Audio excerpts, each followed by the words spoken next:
Hello बच्चों, अगर paper में कोई भी क्वेश्चन हमें ऐसा मिलता है जिसमें कैलकुलेशन हम कम कर सकते हैं तो हमें जरूर ऐसा करना चाहिए और इस चीज़ की हमें थोड़ी सी प्रैक्टिस भी होनी चाहिए। जो बच्चा अच्छा स्कोर करता है उसको इसी चीज़ का वो स्पेशली ध्यान रखता है और जो टाइम सेव यहाँ पे होता है कैलकुलेशन में वो बाकी एक या दो एक्स्ट्रा क्वेश्चन सॉल्व करने में यूज़ किया जा सकता है। जैसे जेई 2025 का ये क्वेश्चन है, कॉम्प्लेक्स नंबर का क्वेश्चन है, बहुत ही ईजी क्वेश्चन है कि Z1 Z2 Z3 belongs to complex number are the vertices of an equilateral triangle whose centroid is Z0। तो मतलब इसने Z1 Z2 Z3 अननोन दिया है, कोई फिक्स्ड पॉइंट नहीं दिया है। और जो आंसर है फाइनली उसने ये बोला कि जेड के माइनस जेड नॉट के होल स्क्वायर का सम चाहिए। आंसर में कहीं Z1 Z2 Z3 और जेड नॉट का जिक्र नहीं किया गया ऑप्शन में। तो ऑफकोर्स हम क्या करेंगे, कोई भी स्पेशल केस ले सकते हैं, ये क्वांटिटी जो है वो कॉन्स्टेंट ही आ रहा होगा।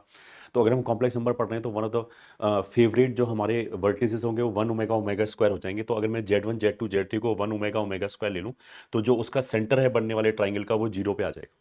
ठीक है, तो ये जो जेड नॉट है अगर ये जीरो आ गया तो ये basically one square plus omega का स्क्वायर प्लस ओमेगा स्क्वायर का स्क्वायर हो जाएगा। अब यहाँ पे देखो, हमें अगर रिजल्ट याद है तो हम ओरली इस क्वेश्चन को विदाउट पेन टच किए हुए कर सकते हैं कि क्यूब रूट ऑफ यूनिटी पे अगर हमने कोई भी पावर रेज करके ऐड किया तो अगर वो पावर तीन का मल्टीपल है तब तो आंसर तीन आएगा, अगर वो तीन का मल्टीपल नहीं है तो हमेशा आंसर जीरो आएगा। तो यहाँ पे जो पावर दो दो दो है वो तीन का मल्टीपल नहीं है, इसलिए आंसर जीरो आएगा एंड दैट मीन्स कि this will be the answer.